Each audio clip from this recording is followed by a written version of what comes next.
দিয়ে যাইতেছেন তখন তারা এমন ভাবে কন্দন করতেন যে সে একজন বাইরেগত মানুষ আসিয়া বুঝতে পারতো না যে ওই লাশের আপনজনকে আর দূর সম্পর্ককে।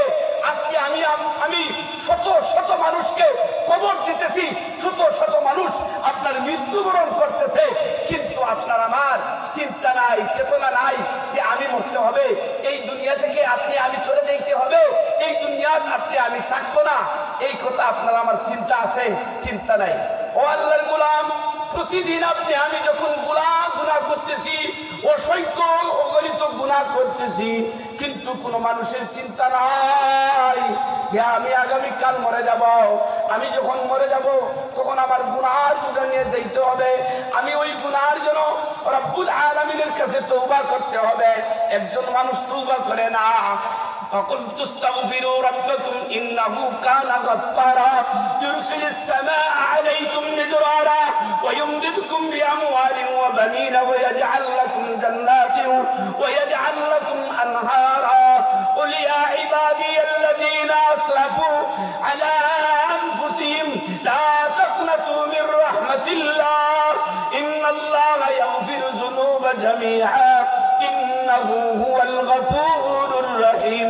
আল্লাহর গোলাম, আমি যত গুনাহ করি না কেন, আপনার যদি আল্লাহর দিকে মহব্বত থাকে, পরকালের মৃত্যুর কথা স্মরণ থাকে, পরকালে যাইতে হবে, কবরের জিন্দেগি যাইতে হবে, আখিরাতের জিন্দেগি কাটাইতে হবে, পরকালে একটা জিন্দেগি আছে, ওই কথা আপনার আমার জানা আছে কিন্তু মানা নাই।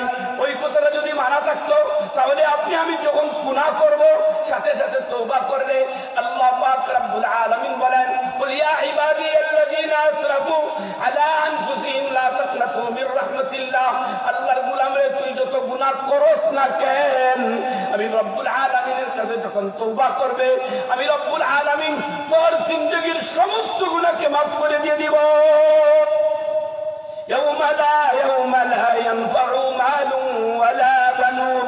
ও আল্লাহর গোলাম, তোর মাল, তোর আওলাদ, তোর যত সম্পদ আছে, সমস্ত সম্পদ পরকালে কোনো কাজে আসবে না, পরকালে কোনো কাজে আসবে না।